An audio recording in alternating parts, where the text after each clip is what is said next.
licenciado Alberto Sierra. Si me escuchas, solo siempre entro las chats y vamos a compartir pantalla. No. Archivo.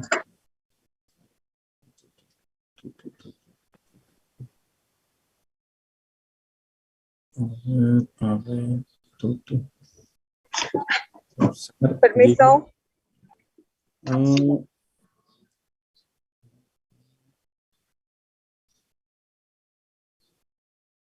Dame un segundito. Estoy buscando aquí opciones para compartir pantalla, ¿no? Racheli.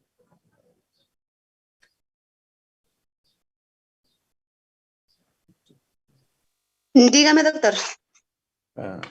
Ayúdame un poquito, por favor. Perdona, discúlpame porque sí.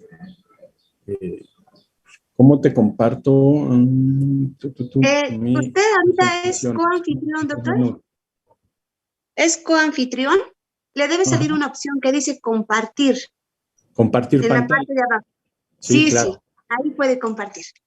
Ajá. Y después, aquí tengo una pantalla que dice básico, avanzado y archivos. ¿Su documento dónde está, doctor? En archivos debe estar.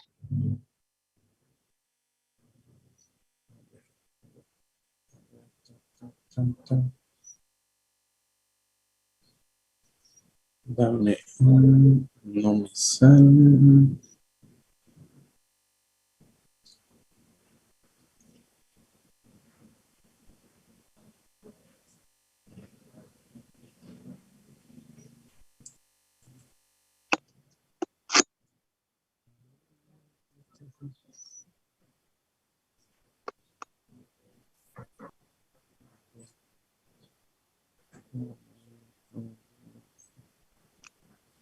Las carpetas.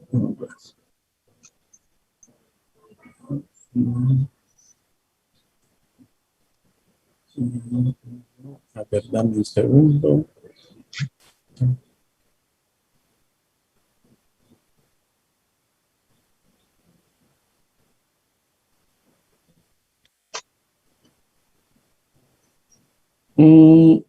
¿Ahí ves algo? No, doctor, no se ve. A ver, un momentito.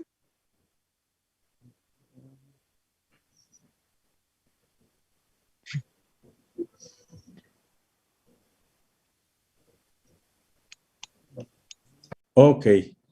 Perfecto. Ok. Ay, pues qué cosas. Bien, pues el día de hoy vamos a platicar un poquito de cerámica de inyección o prensada. ¿Sí? En la actualidad, este tipo de prótesis está muy de moda. Si es no sé si sea la palabra correcta, pero está muy fuerte en México y supongo que en Latinoamérica también. Pero estos materiales o esta técnica ya es una técnica con muchos años, ¿sí? No es algo nuevo. Y en la actualidad hay muchas marcas que están ofreciendo pastillas de disilicato de litio para poder hacer este tipo de restauraciones. ¿Ok?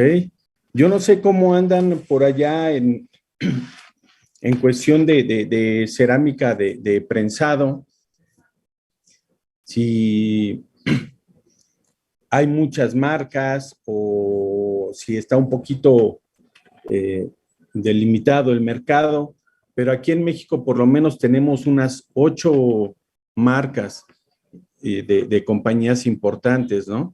Claro que esta presentación, al ser parte o he sido parte del equipo de Ivoclar en cuanto a cursos de capacitación, pues vamos a concretarnos en IMAXpress, ¿verdad? Pero yo les puedo decir que tenemos Lysipress, que es de otra compañía que se llama GC, Natural Lead, Coreano, Rosetta, Subler, Amber, varias más, ¿sí? Entonces, la cerámica de inyección, para que ustedes más o menos vayanle calculando, se inició no en 1991. Ahí, en 1991, Ivoclar inicia comercialmente los sistemas IPS Empress, ¿sí? Que todavía no era una cerámica con disilicato de litio, perdón, ¿sí? Esta era una cerámica reforzada con cristales de leucita, pero fue el primer sistema que la compañía Ivoclar sacó al mercado, ¿sí? Estamos hablando de que hace más de 30 años ya, ¿no? Estamos en el 22, entonces seguramente muchos de los muchachos que ahora nos ven ni siquiera habían nacido, ¿sí? En 1998, Ivoclar evoluciona y es que saca una nueva pastilla y le llama IPS Empress 2. Esta cerámica ya sale con cristales de disilicato de litio, ¿sí? Y sacan una cerámica con cristales de fluorapatita.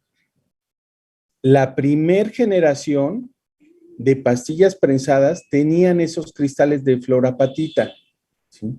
Ahora, en IMAXpress o Empress 2, sale ya como cerámica para recubrir núcleos de inyección de disilicato. En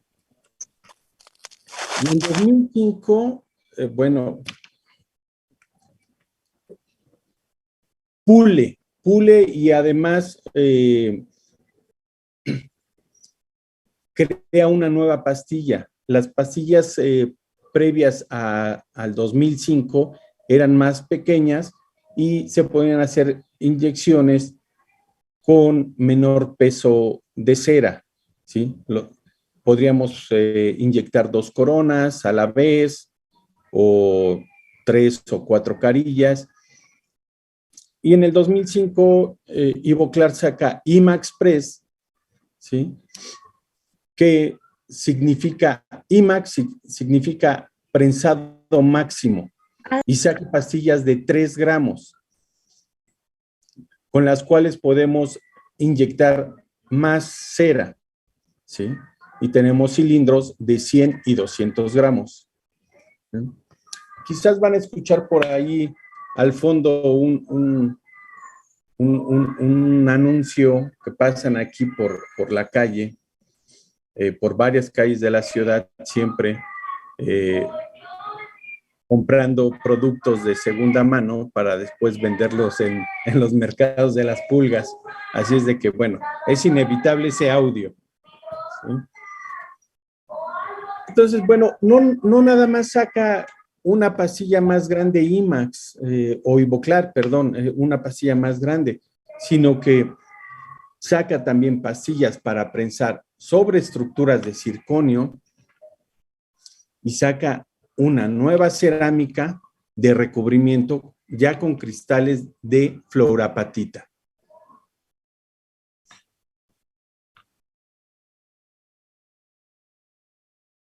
Bueno, pues aquí tenemos la gama de pastillas que Ivoclar en ese momento lanza al mercado, ¿sí? Y bueno, la pregunta es, ¿y cómo las ocupo? Porque son muchas pastillas. Tenemos multi. La multi significa que tiene un cuerpo de color dentina y también un cuerpo de esmalte, o sea, más translúcido. Tenemos HT en todos los tonos. Aquí, como pueden ver, dice HTA1, pero en realidad tenemos para los 16 colores de la guía cromática de la Vita clásica, saca MT, LT, MO, HO, ¿sí? Y Value. ¿Sí? Entonces la pregunta, una vez que teníamos este abanico de oportunidades, es cómo las aplicamos, cómo es que voy a poder hacer mis inlays o una carilla o una corona. ¿Cómo? ¿Cómo lo hacemos? Bien, pues Ivoclar nos facilita casi siempre la vida y nos da una gráfica y nos dice, ok, mira, con las pastillas multi, tú vas a hacer técnica de maquillaje, técnica de estratificado, podrás hacer carillas, ¿sí? Coronas,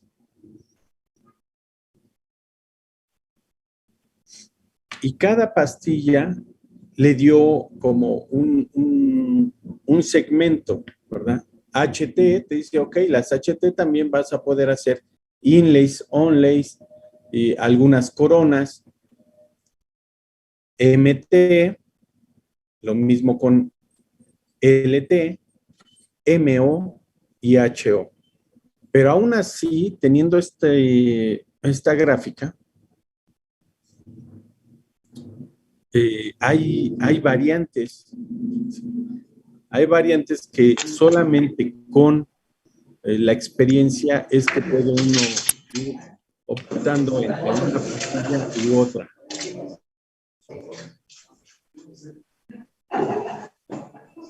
Entonces, a ver, aquí me gustaría... Entonces, aquí tenemos una imagen donde podemos ver una estructura de un molar que se va a estratificar posteriormente, y en la parte inferior tenemos una estructura de un puente anatómico, ¿sí?, que se va a maquillar.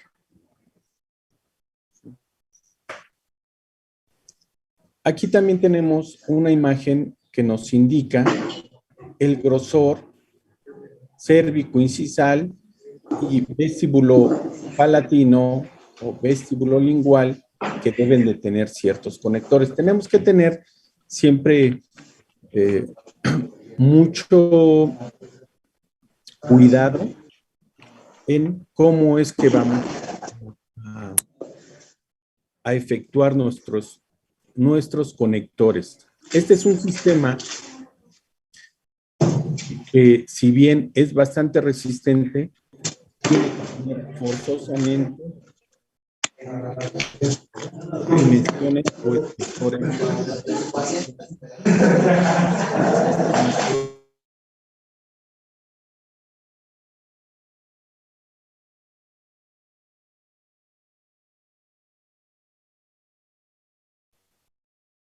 Sí.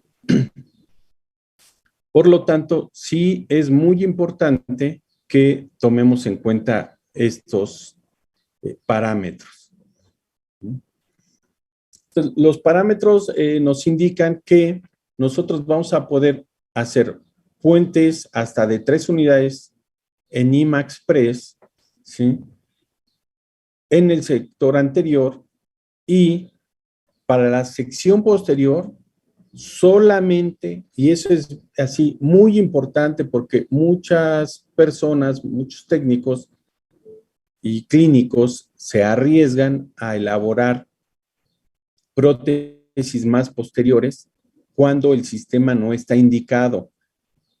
Puede llegar a funcionar, sí, pero es bajo ciertos riesgos, ¿no? Estar conscientes, ¿sí?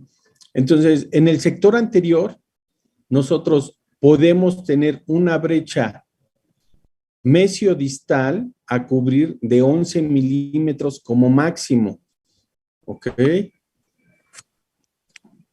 Y nuestro último póntico o nuestro póntico distal tendrá que ser el primer premolar.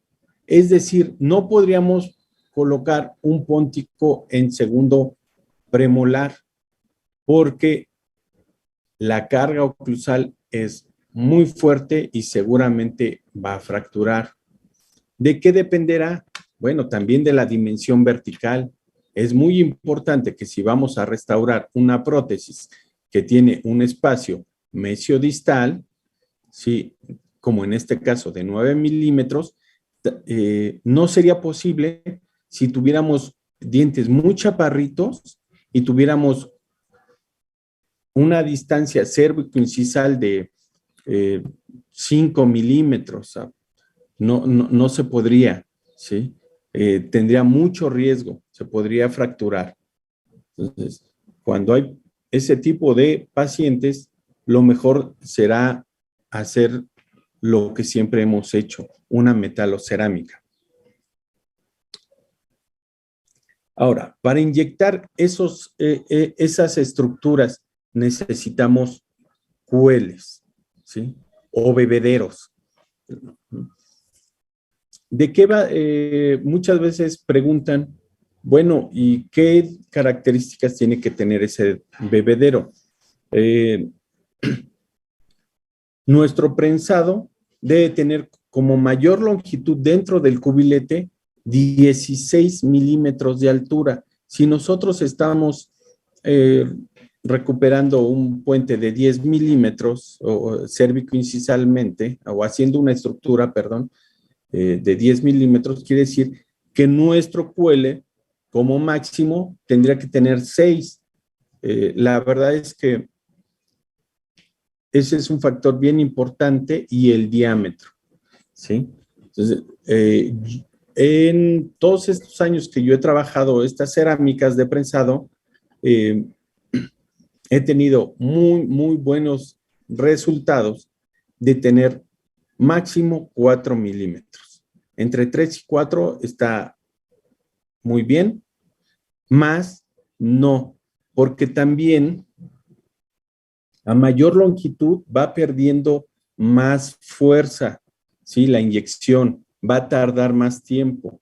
La cerámica se funde, pero no queda como un líquido, como tal, queda un magma, ¿sí? Entonces, para que fluya, sí hay que ejercer bastante presión. Y aquí tenemos una gráfica en la cual nos indica cómo debemos de colocar nuestros bebederos o cueles y qué inclinación. Y también tenemos, Ivoclar tiene una tablita que se coloca sobre la peana y nos indica esta área, ¿sí? Cuando está nuestro patrón de cera dentro de esta área, este es el externo del cubilete, esta área. Cuando queda dentro, quiere decir que nuestra inyección de material va a tener menos riesgos de poderse fracturar. Y de repente es muy común ver en las redes sociales o con algunos colegas, hoy fíjate que se nos fracturó el cubilete a la hora de estar haciendo el prensado. Claro que estos parámetros que yo les estoy indicando son solamente uno, o sea, hay más variantes, ¿no? Entonces, tenemos que ir siempre midiendo la longitud desde la base de la peana hasta la parte más alta de nuestra inlay o bien de nuestra corona, ¿sí? De la parte más alta a la base, aquí nos indica máximo 16 milímetros, ¿sí? entre más respetemos este parámetro, que no nos excedamos, vamos a tener oportunidad de tener menos fracasos, ¿sí? Y de que nuestra inyección salga completa, ¿sí? Aquí tenemos una imagen de un puente de 3 unidades y vemos que solamente tiene 2 bebederos. Esto es muy importante. Si yo colocara un bebedero en la parte central hacia el póntico, lo que estaría yo haciendo es restarle menos presión a la hora que se inyectan o entra por estos cueles o estos conductos el magma de la pastilla de disilicato, ¿sí? Entonces, un tercer cuele en el póntico no es necesario, ¿sí? Y lo mismo, estamos respetando los 16 milímetros de altura como máximo, ¿sí? Que es muy complicado llegar a tener una corona que mida esa longitud, o sea, máximo son unos 12 milímetros y menos cuando estamos haciendo una estructura en núcleos que vamos a recubrir con cerámica, no es tan larga, ¿sí? Regularmente las estructuras pueden llegar a medir 10 milímetros y 4 del cuele está súper bien. Ya respetamos los 16 milímetros, ¿sí? Entonces, este es un punto que tenemos que tener como muy claro para que no suframos de fracturas en nuestros cubiletes, ¿sí? La inclinación, vean cómo aquí está marcado, 45 grados, ¿sí? No rectos, no más inclinados, ¿sí? Ni rectos. Porque esta inclinación lo que va a permitir es que el émbolo de óxido de aluminio que empuja el material tenga mucho más fuerza e inyecte mejor. Una vez que nosotros hemos revestido, debo de comentarles que si vamos a ocupar para revestir un cubilete algún tipo de desburbujador, tenemos que secarlo muy bien, porque no podemos dejar líquido desburbujador o de rompedor de tensiones, que también le llaman, ni dentro de la cofia, porque eso va a debilitar al revestimiento, se va a mezclar con el revestimiento y eso puede crear que existan pequeñas fisuritas a nivel del margen cervical, ¿sí? O bien exista mayor capa de reacción. Una vez que revestimos, tenemos 2 técnicas.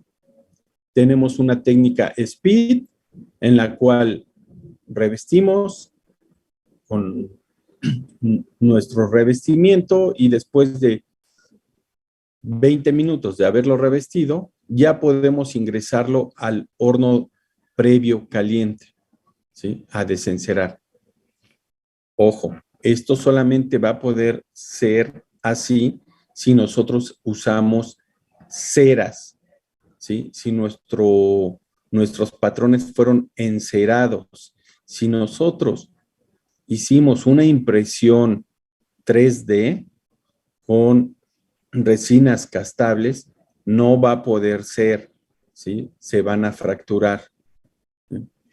Y tenemos una técnica que es lenta, es decir, con un revestimiento tradicional que no sea speed o rápido, dejamos por lo menos media hora de fraguado a 45 minutos y metemos al horno desde frío. El horno debe estar máximo a 900 grados, no más. Puede ser 850. ¿Sí? Es mejor que esté en 850 y que tenga un holding nuestro cubilete ahí de 30 minutos a tenerlo a 900 y querer hacer un holding o un desencerado de 20 minutos. ¿Sí?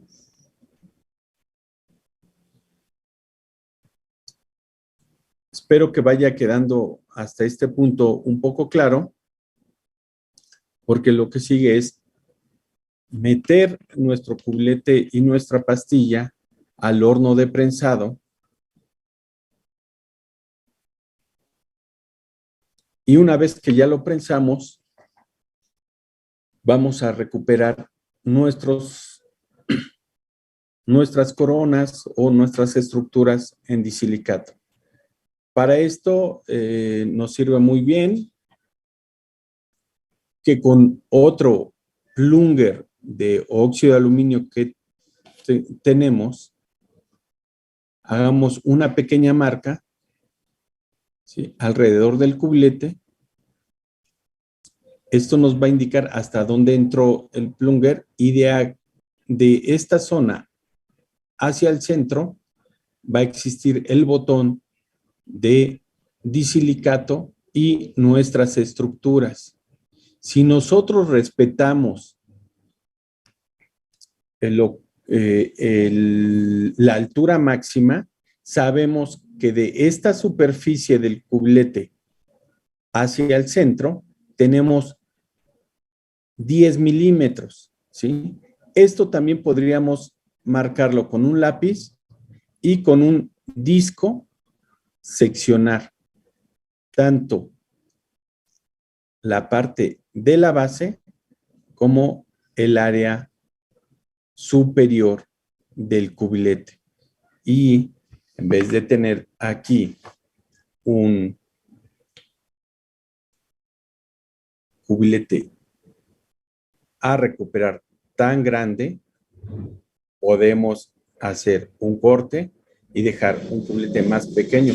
Pero aún más allá, nosotros podemos, si respetamos las paredes que el fabricante nos indica, también podemos hacer corte aquí, acá, ¿sí?, en ambos y dejar un cubo realmente.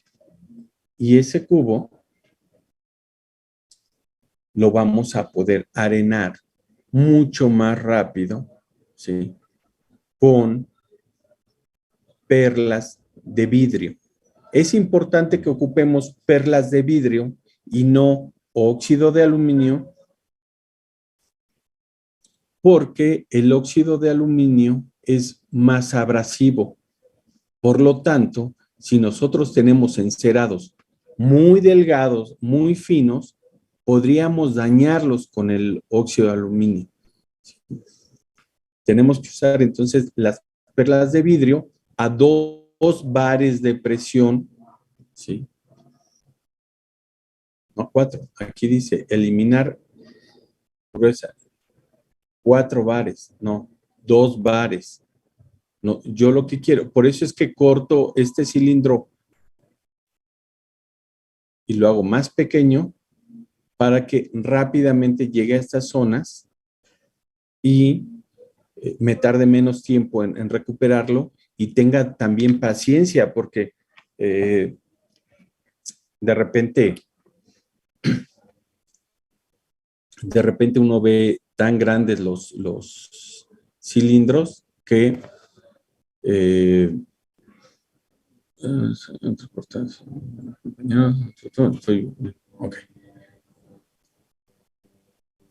que por tratar de hacerlo más rápido, le ponemos más presión y tenemos riesgo de dañar nuestras restauraciones que estamos elaborando. Una vez que ya limpiamos, si obtenemos o se percibe todavía una capa de reacción. La capa de reacción es una capa que existe del revestimiento con el disilicato, y esto es natural, o sea, siempre va a existir y tiene que existir porque hay una interfase de unión por la presión, el calor que existe a la hora de la inyección, que partículas de revestimiento se quedan incrustadas sobre la superficie del disilicato, ¿sí?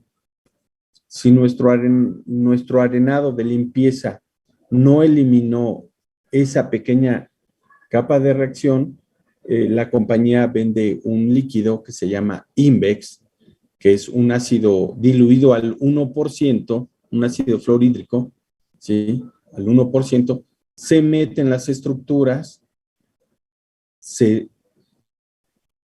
terminan de limpiar por 5 minutos ahí, se sacan, se enjuagan y después procedemos a seccionar los cueles o a cortar los cueles o bebederos. Estos cueles, de preferencia, podemos ocupar un disco de diamante ventilado y también tenemos que procurar no calentar las estructuras. Es decir, podemos tener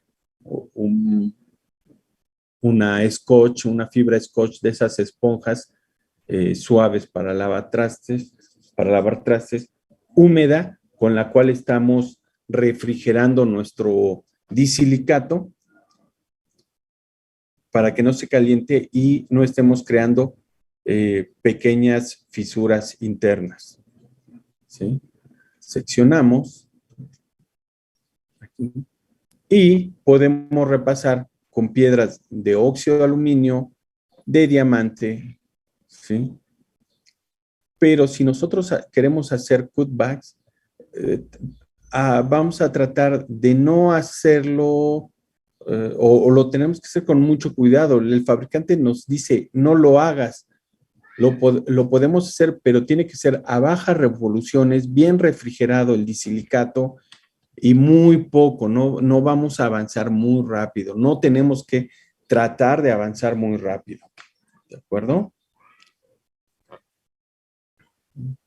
Aquí tenemos dos estructuras, una corona de una molar y un puente de 3 unidades, el cual ya que lo seccionamos, ajustamos y podemos ver perfectamente el sellado marginal, ¿sí? Por eso es importante que no estemos ocupando óxido de aluminio para que no dañemos esos márgenes, porque pues nuestro trabajo tiene que ir perfectamente ajustado y sellado. Una vez que nosotros quitamos los bebederos y repasamos e hicimos un poquito de cutback o yo le llamo a estas estructuras dinámicas. Los invito a que entren a la página de Ivoclar y justo en el 2020, cuando comenzó la pandemia, por ahí de junio, julio, hice 2 webinars para la Ivoclar en la cual estratificamos sobre una estructura de metal cerámica y también sobre una estructura en disilicato. Y bueno, las estructuras en disilicato les llamé estructuras dinámicas porque yo ya trataba de darles el mayor volumen con las características internas de una dentina para solamente recubrir con un poco de esmalte. Esta técnica es muy buena porque ocupas bien poquito material de cerámica, ¿sí? Una vez que ya hicimos todos nuestros desgastes, volvemos a limpiar 2 bares. Ahora sí, en este punto, 2 bares, sí podemos usar óxido de aluminio, ¿sí? En este punto, ¿sí? Si está muy delgada nuestra estructura, nuestros biseles, bajamos la presión hasta 1 bar. Posterior a ello, lavamos perfectamente con vapor, ¿sí? Chorro de vapor de agua, y procedemos a hacer una cocción de wash o de interfase de unión. Esta cocción de wash es muy importante, sumamente importante. Nosotros tallamos el disilicato, ya sea que dejemos, como en la imagen se ve, una estructura lisa o una estructura dinámica. Ya la tallamos, ya la arenamos y la limpiamos. Nosotros creamos microtextura, o sea, retenciones muy pequeñas en toda la estructura. Este wash que vamos a aplicar en este momento nos va a ayudar, va a penetrar la cerámica, toda esa estructura, esas micro rugosidades, las va a sellar y después va a tener la dentina que vamos a colocar encima de este wash, va a tener una unión, pero perfecta, o sea, para que exista un desprendimiento, de veras es prácticamente imposible, ¿sí? ¿Existirá el desprendimiento si nosotros no hacemos el protocolo correcto? Una vez que ese wash lo cocimos, el wash también, bueno, siempre los fabricantes nos dan parámetros de cocción de cada paso, ¿sí? Este wash lo podemos cocer a 950, perdón, no sé qué estoy pensando, a 750 grados, ¿sí? Con un holding de 1 minuto, ¿sí? Se va a fundir perfectamente la cerámica, va a quedar la superficie muy homogénea y si nosotros no tenemos suficiente espacio para alguna área, ya llámese vestibular, oclusal, etc., y nos cuesta trabajo llegar al tono cromático que el clínico nos da, después del wash es muy importante que nosotros hagamos un chequeo de nuestra estructura con la guía de color que nos manda el clínico y si vemos que está muy clara nuestra estructura, podemos entintarla, podemos maquillarla, hacer una cocción de ese maquillaje interno para subir el croma de esa estructura y posteriormente podemos pasar a estratificar, como aquí, esmalte. Esta estratificación es súper sencilla, pero muy eficaz. Muchas veces dicen, ay, todavía no tengo la habilidad para hacer una estratificación con efectos intrínsecos, ¿sí?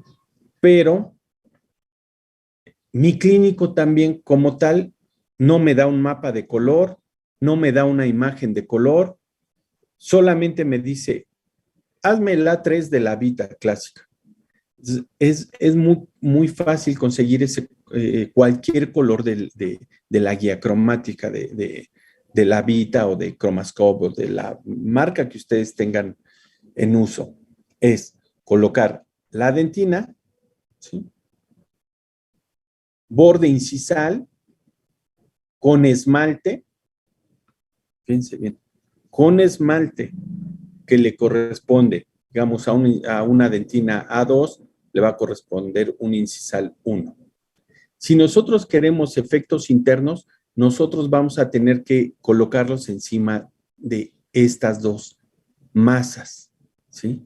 Y tienen que estar tiradas o empujadas ligeramente hacia palatino para que nosotros podamos colocar más efectos en la parte vestibular, ¿sí?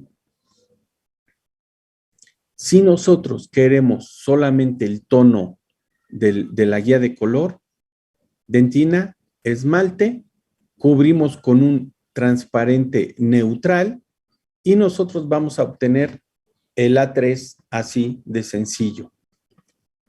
¿Por qué no nos da muchas veces el color cromático? Porque la estructura está muy sacrificada en cuanto a espesor, ¿sí? Por eso es que les comenté que antes de colocar la cerámica, ustedes pueden checar su estructura, que ya tienen con la guía de colores y si les falta croma, maquillarlo en ese momento. Espero que esté quedando todo muy claro.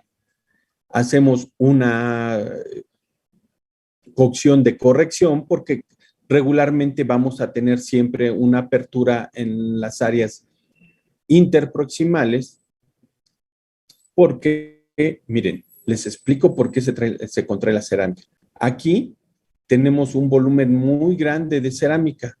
Aquí también, y aquí muy poquita, muy poquita. Entonces, cuando la estructura o el puente se mete a hornear, la cerámica se va a contraer hacia las zonas donde hay más cerámica. Por lo tanto, la parte proximal casi siempre es la que tiene aquí una pequeña abertura, ¿sí? Por la contracción que hubo de los dientes hacia el centro, de la cerámica hacia el centro de cada diente, ¿sí? Entonces, bueno, hacemos las correcciones con un transparente neutral, con un esmalte, ¿sí? Y cerramos esos espacios, damos un poquito de tallado, ¿sí? Una vez que ya tallamos e hicimos nuestra anatomía, nuestro volumen, checamos oclusión, etc., antes de glasear, debemos de pasar una pequeña goma sobre nuestra estructura para que no nos queden muchos grumos. Una pequeña gomita de silicón para cerámica blanca y después podemos glasear y maquillar al mismo tiempo y darle el terminado a nuestro puente. ¿Recuerdan de la estructura dinámica? Bueno, pues vean, aquí esta estructura dinámica, la ventaja es que yo ya había aquí hecho algunos surcos, ¿sí? Había dejado diferentes niveles de la dentina y aquí puedo meter o pintar, ¿sí? Puedo meter translúcidos o pintar, ¿de acuerdo? Y encima, nuevamente, incisal, transparentes, incisales opalescentes. Bueno, ya ahí hay un abanico muy grande. O sea, también hablarles en este momento de una estratificación, nos llevaría varias horas porque hay que hablar de muchos conceptos, incluyendo, tienen que conocer muy bien, ¿sí? Las tres dimensiones del color, la teoría del color, ¿sí? Para que nosotros podamos desarrollar posteriormente estratificados más complejos. La verdad es que en el día a día tampoco son tan necesarios. Los pacientes tampoco es que pidan dientes así súper manchados o con cosas así translúcidos muy marcados, porque muchas veces ni siquiera les gustan. Los pacientes gustan de un color más homogéneo, ¿sí? Su dentina, esmalte, que se vea lindo, ¿sí? Todo lo demás muchas veces es un poco de show, ¿sí? Pero hay que saberlo hacer. Y tengo por ahí, espero que nos podamos ver próximamente. Tengo unos casos, las imágenes no son así de super 10 porque son casos reales de que me manda el clínico una fotografía con el celular. Y me dice, mira, y ahí está el diente y no se parece, no sé qué color elegir. Así es trabajar un poquito difícil, pero se pueden lograr cosas bastante buenas, ¿sí? Sin llegar a ser algo tan profesional, porque tanto es costoso en la clínica tener una cámara con todo su equipamiento de, no sé, $10,000, como en el laboratorio también, y tener las computadoras y hacer todo el show. O sea, ¿es costoso? ¿Se puede? Sí, claro, lo hacemos, sí, pero a mí me gusta mostrar mucho también el día a día, porque creo que es de donde yo más aprendo.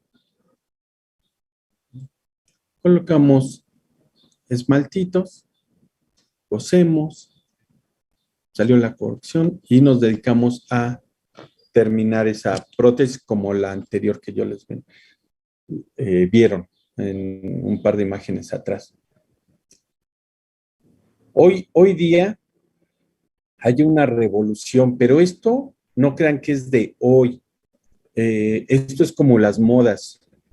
Siempre los fabricantes entonces, sacan moda, primavera, verano, otoño, invierno, de los 60s, los 70s, los 90s, la música, la ropa, todo.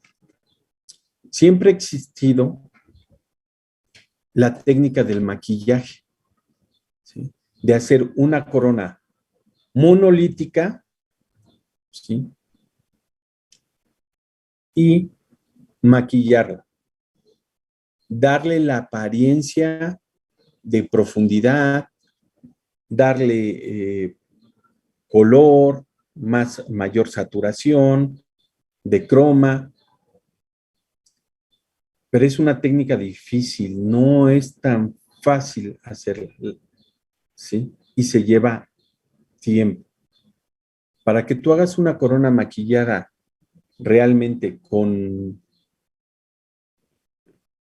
cierto croma y translucidez y zonas de reflexión de luz, no lo puedes hacer en una sola cocción. O al menos José Sierra no lo hace y lo he intentado muchas veces y no he podido. Y platicando con grandes amigos y maestros, realmente es que hay que coser 3 o 4 veces una corona para llegar al color y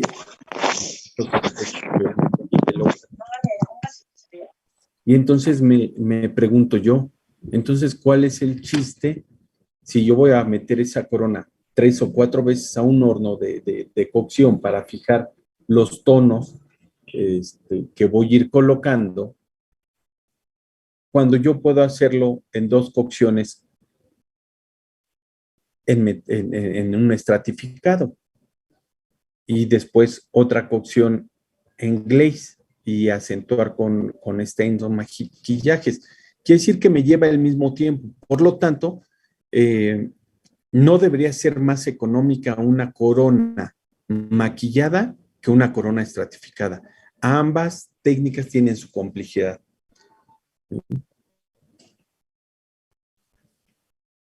Aquí pues también nos dice, ok, la técnica de maquillaje, pues tienes que tener algunas recomendaciones de espesor, pero también volvemos, o sea, hay muchas cosas, el doctor Francisco dijo, yo no voy a hacer una corona que parezca una coliflor o no recuerdo el nombre, cuando no va a tener función, ¿sí? La función correcta.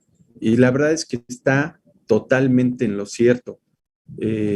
Una cosa es mucho lo que vemos en las redes sociales, que son, de verdad, sí, también hacerlo es bastante complejo, pero creo que la mayor, de verdad, el mayor reto es tratar de hacer un diente lo más aproximado a las características anatómicas funcionales.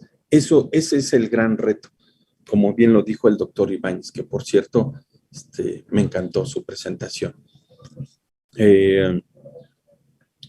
Ok, veo que ahora hacen carillas de 0.2 milímetros de espesor, el disilicato. Pero todas estas recomendaciones ya se las brincaron, porque aquí dice el mínimo 0,3. Entonces de repente ven que anuncian y dicen de 1 milímetro, de 0.1.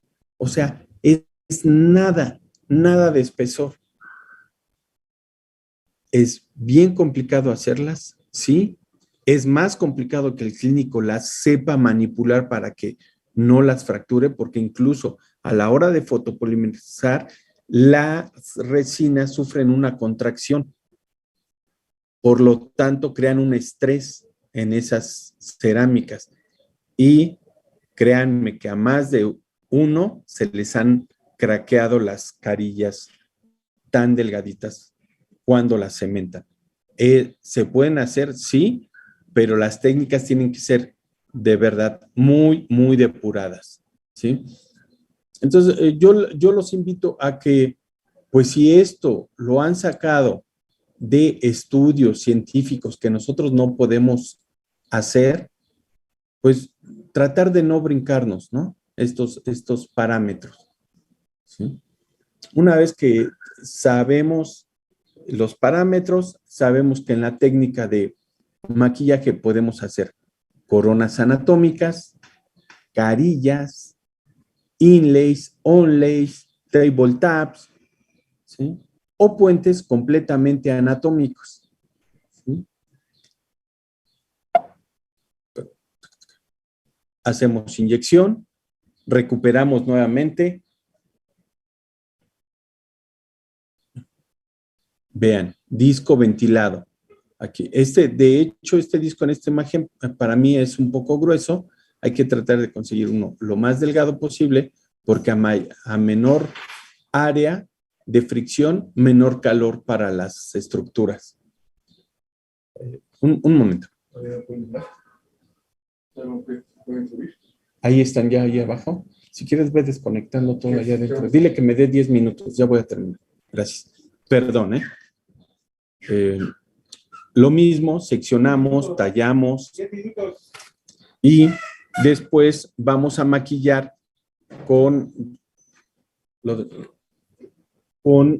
este material que tenemos aquí, se llama Evocolors. Ivoclar creó estos shades y estas esencias, o stains, como ustedes le quieran llamar, que nos facilitan mucho la vida. Recuerdan que les dije, bueno, podemos saturar nuestra estructura al color o darle más croma. Tenemos shades del 0 al 8, ¿sí?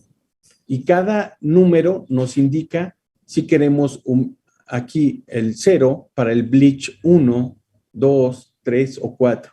O sea, para los tonos bleach. El 1 dice, te sirve únicamente para el A1. Entonces, si nosotros aquí tenemos los shades, y esa es la mezcla exacta que ocupa el fabricante para crear sus tonos, yo ya no tengo que hacer una combinación de estos para lograr esto. O sea, no tengo que tener el conocimiento. O lo debo de tener, pero lo mejor es ocupar estas masas, ¿sí? Saturamos nuestra estructura, le damos el tono o ahorita que estamos hablando de coronas anatómicas, maquillamos al tono ocupando el shade correspondiente, ¿sí? Que nos están pidiendo. Si nos piden un A3, sabemos que es el shade A2, ¿sí? Y nuestras esencias o stains son para que podamos también saturar un poco más dentinas o nuestra masa de glaze. Podemos aplicar sobre el shape algún blanco para algunas áreas, características muy específicas que tienen algunos dientes y que queremos hablar. ¿Sí? Maquillamos, vean, siempre les repito, primero vamos a matizar con los shades, vamos a dar los tonos, ¿sí? Y finalmente vamos a glasear. Horneamos, ¿sí? Recuerden, antes de hacer este paso debemos pasar un poco de goma blanca de silicona para cerámica para que nuestra superficie no quede muy rugosa, porque muchos técnicos siempre están preguntando, oye, es que no alcanzo a conseguir una superficie más homogénea, queda opaco, no me sale brillo. Entonces, con un pulimiento previo y después lavamos y rompemos la superficie, la tensión superficial, podemos colocar los shades y el glaze, ¿sí? Glaseamos. Estas monolíticas las podemos glasear a 770 grados y vamos a obtener un excelente resultado. Y bueno, con esto acabo mi presentación. La verdad es que les doy las gracias. Gracias por haberme invitado. Espero que les haya gustado, haya contribuido. Y pues un servidor, José Sierra, estoy para servirles. Y ha sido un gusto, Racieli. Doctora, a usted las gracias. Muy interesante su disertación. Creo que hemos aprendido mucho el día de hoy, ya que estamos entrando a un camino nuevo. Pero como ya había indicado, la Universidad Pública del Alto, la carrera de Tecnología en Laboratorio Dental recién tiene 3 años de vida y estamos agradecidas con todo el conocimiento que nos acaba de brindar, doctor. Muchas gracias. Bueno, pues cuando tú gustes, podríamos hacer un hands-on, una transmisión. De hecho, también podríamos hacerla desde aquí. Algo, claro que sí. Yo encantado de haber estado con ustedes, haber participado en este evento y agradecido, o sea, encantado y agradecido. Y bueno, pues espero que existan nuevas oportunidades para que sigamos compartiendo un poquito de nuestra apasionante carrera, ¿no? La prótesis dental de verdad es algo que es muy demandante, pero sin duda es un tema, una profesión hermosísima, ¿sí? Yo les mando a todos un gran abrazo desde aquí, desde México, y pues nada más que decirles gracias y hasta la próxima. Gracias a usted, doctor, y estaremos en contacto, doctor. Muchas gracias. Hasta luego. Hasta luego, doctor. Gracias. Bye.